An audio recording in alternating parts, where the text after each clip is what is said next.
Good evening students. आज हम लोग एक नया चैप्टर पढ़ेंगे that is fundamental concept of geometry. ठीक है, फंडामेंटल कॉन्सेप्ट ऑफ ज्योमेट्री। इसमें आप लोगों को ज़्यादा कुछ नहीं पढ़ना है, सिर्फ लाइन के बारे में पढ़ना है कि लाइन क्या होता है और ये कैसे बनता है और इसमें कितने पॉइंट्स का क्या क्या रोल होता है। ठीक है, तो इसमें से आप लोगों को सबसे पहले आपके बुक में दिया होगा या फिर आपको पढ़ना भी चाहिए, that is fundamental concept of line segment, points. तो इसके लिए 2-4 प्रॉपर्टीज हैं, मैं आपको बता देता हूँ। पहले वो प्रॉपर्टीज आप लोग जरूर पढ़ लीजिएगा। और इस प्रॉपर्टीज से आपका क्या होगा ना कि बुक में दिया होगा और फिल इन द ब्लैंक्स होगा या ऑब्जेक्टिव टाइप क्वेश्चन होगा या ट्रू फॉल्स होगा, ये सारा कुछ इसी पे बेस्ड होगा। तो सबसे पहले जो आप लोगों को जानना है, ये जानना है कि देखिए कोई एक पॉइंट है ना, इसके थ्रू आप लोग बहुत सारा लाइन खींच सकते हैं। It means infinite number of lines can be drawn.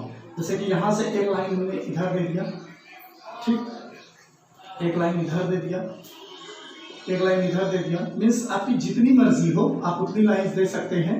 ठीक है, डिपेंड करता है, ये थोड़ा मोटा लाइन है तो उसका कम भी हो, पतला लाइन हो तो और होगा। सो आप ये दे दीजिएगा। पहला प्रॉपर्टी आपका ये हो गया कि through one point we can draw the infinite number of lines. ठीक है, उसके बाद फिर बात आती है कि कोई भी मान लीजिए एक लाइन है, लाइन को हम लोग हमेशा ऐसे इंडिकेट करते हैं। ठीक है, दोनों साइड एरो होता है, मीन्स इसका कोई लेंथ नहीं होता, ये इनफाइनाइट होता है। इस पर इनफाइनाइट नंबर ऑफ पॉइंट्स होता है। मान लीजिए एक पॉइंट यहाँ लिया, एक पॉइंट यहाँ लिया, एक पॉइंट यहाँ लिया, एक पॉइंट यहाँ लिया, तो ये प्रॉपर्टी 2 हो गया आपका कि there are infinite number of points on a line. ठीक है, एक लाइन पे इनफाइनाइट नंबर ऑफ पॉइंट्स हैं और एक पॉइंट से infinite number of line can be drawn. ठीक है, ये 2 प्रॉपर्टी हो गई। तीसरा प्रॉपर्टी ये होता है कि अगर हम 2 पॉइंट को लेते हैं, 2 पॉइंट को, ठीक है, तो इस 2 पॉइंट से सिर्फ एक ही स्ट्रेट लाइन खींची जा सकती है। ये याद रखिएगा, only one line can be drawn through 2 points. ठीक है, 2 पॉइंट से सिर्फ एक ही लाइन बनाई जा सकती है, ये चीज याद रखिएगा। ठीक, और कभी भी ये चौथी प्रॉपर्टी है कि 2 लाइन अगर आपस में एक दूसरे को इंटरसेक्ट करता है तो फिर ये लाइन एक ही पॉइंट पे इंटरसेक्ट करेगा। याद रखिएगा ये चीज। ये 4 प्रॉपर्टी याद रखना बहुत आसान है। एक पॉइंट से इनफाइनाइट नंबर ऑफ लाइन, एक लाइन पे इनफाइनाइट नंबर ऑफ पॉइंट्स। ठीक है, 2 पॉइंट से single line can be drawn और सिंगल पॉइंट पर ही 2 लाइन इंटरसेक्ट कर। याद रखिएगा, यानी 2 पॉइंट से एक लाइन ड्रॉ किया जा सकता है और 2 लाइन से एक पॉइंट ड्रॉ किया जा सकता है। ड्रॉ किया जा सकता है, इसको याद रखने के लिए मैंने बताया, और सिंपली ये है कि ये इंटरसेक्ट एक ही पॉइंट पे करता है। ये 4 प्रॉपर्टीज हैं। इस पे बेस्ड आप लोगों का जो कुछ भी क्वेश्चन आता है, ट्रू फॉल्स या फिल इन द ब्लैंक्स, इसको आप लोग कंप्लीट कर लीजिएगा।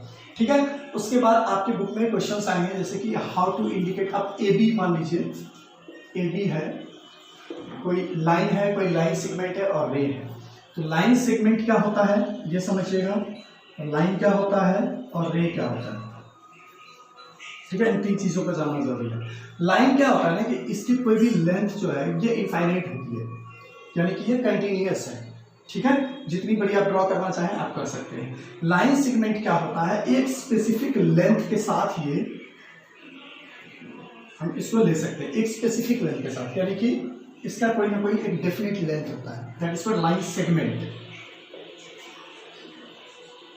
लाइन सेगमेंट होता है, सेगमेंट का मतलब भी होता है टुकड़ा। तो याद रखिएगा, एक लाइन का कोई एक पार्ट होगा जिसको लेंगे। जैसे यहाँ पर मान लीजिए ये ए है, बी है, तो ये लाइन सेगमेंट हम यहाँ से लेना होगा। ए बी तो इतना ही टुकड़ा होगा, लेकिन अगर हम लाइन की बात करें तो लाइन ए बी जो होता है ये इसको इंडिकेट ऐसे करते हैं हम लोग, ये सीधा लिखा है, इंडिकेशन भी होता है। ये लाइन हो गया और लाइन सेगमेंट ए बी को इंडिकेट करना है तो ए बी के ऊपर आप सिर्फ ये दे दीजिएगा। और एक रे जब बात होती है तो एक पॉइंट से स्टार्ट होता है और ये इनफाइनाइट डिस्टेंस तक जाता है, तो ए बी रे जो होगा उसको आप लोग ऐसे इंडिकेट करेंगे। ठीक है, बस इतना सा ही इसमें जानना था। अब कुछ क्वेश्चंस आपके बुक्स में होंगे जो कि मैं आपको बता देता हूँ। ठीक है, 2-3 क्वेश्चंस हैं जो कि आप लोगों को जरूरी है बनाना, और ये प्रॉपर्टी याद जरूर रखिएगा। इससे रिलेटेड क्वेश्चन आपके एग्जाम में 100% आएगा ही आएगा।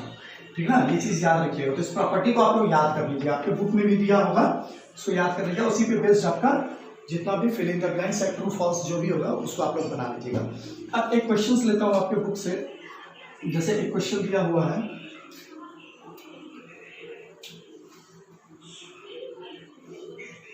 How would you denote the following straight line A B. तो मैंने बताया कि ए बी को कैसे डिनोट करना है, स्ट्रेट लाइन है तो लाइन को हम लोग ऐसे लेते हैं। उसके बाद फिर क्या, लाइन सेगमेंट सी डी। तो सी डी के ऊपर मैंने बताया था लाइन सेगमेंट में ये लाइन ही लेंगे लेकिन इसके कोई एरो नहीं होगा किसी भी तरफ। और रे आपका दिया हुआ एक ई एफ, तो ई एफ एक रे है, अभी अभी मैंने आपको ये बताया है ई एफ एक रे है, तो इसको आप लोग ऐसे डिनोट करेंगे। ठीक है, ये 3 चीजें हो गई। उसके बाद फिर एक क्वेश्चन है आपका, क्वेश्चन नंबर 4। ठीक है, ये बुक में हालांकि हर किताब में दिया होगा चाहे किसी भी स्कूल का हो। ये आपका एक लाइन है ए बी, ठीक, लाइन सेगमेंट है ए बी और इसका मिड पॉइंट है सी, मिड पॉइंट सी दिया हुआ है और एसी का लेंथ दिया हुआ है दैट इज 7, ठीक ना, 7 सेंटीमीटर दिया हुआ है, तो ये 7 सेंटीमीटर है। अब आपको इसमें सब कुछ फाइंड करना है, सब कुछ इन द सेंस एक तो ए बी का लेंथ फाइंड करना है। तो देखिए मिड पॉइंट जब होता है तो मिड पॉइंट का मतलब है कि this point lies in between A and B, exactly in the middle. तो मिडिल में है तो ऑब्वियस सी बात है यहाँ से यहाँ का भी डिस्टेंस 7 हो जाएगा, 7 सेंटीमीटर इधर भी, 7 सेंटीमीटर इधर भी। अब अगर हमें लाइन सेगमेंट ए बी के बारे में पता करना है, line segment A B is equal to क्या हो जाएगा, ये हो जाएगा 7 7 14। ठीक है, उसके बाद फिर लाइन सेगमेंट एसी दिया हुआ है, बीसी अगर हमें निकालना है तो बीसी इज इक्वल टू 7। ठीक है, ये आपका आंसर हो गया। उसके बाद फिर एक क्वेश्चन दिया हुआ है A B C are 3 collinear points. Collinear का मतलब होता है line on a single line. ठीक है, कोलिनियर पॉइंट है दैट इज, अच्छा सेगमेंट का नाम निकालना है तो फिर सिंपल सी बात है ए बी सी 3 पॉइंट है, ये ए है, ये बी है और ये सी। तो अब इसमें दिया हुआ है name all the line segment you can determine. तो अब लाइन सेगमेंट जो आपको निकालना है, देखिए ये एक लाइन सेगमेंट हो गया ए बी, दूसरा क्या हो गया बी सी और तीसरा हो गया ए सी। ठीक है, ए बी बी सी और ए सी, ये 3 लाइन सेगमेंट हो गया इसमें, इसी तीनों का नाम लिख देना। ठीक, उसके बाद फिर आपका लास्ट क्वेश्चन है दैट इज, एक आपके पास सिंपल क्वाड्रिलेटरल दिया हुआ है उसको देख लीजिए।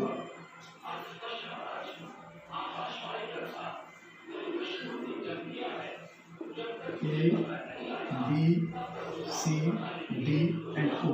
अब इसमें सारे लाइन सेगमेंट को लिखना है, तो लाइन सेगमेंट जो भी आप देख रहे हैं एक लाइन की तरह है उसको आप ले लीजिए। जैसे सबसे पहले ए से स्टार्ट करते हैं तो एक तो सबसे पहले ए सी हो गया, ठीक ना। इसका सिंपल सा तरीका होता है कि एक पॉइंट से शुरू कीजिए।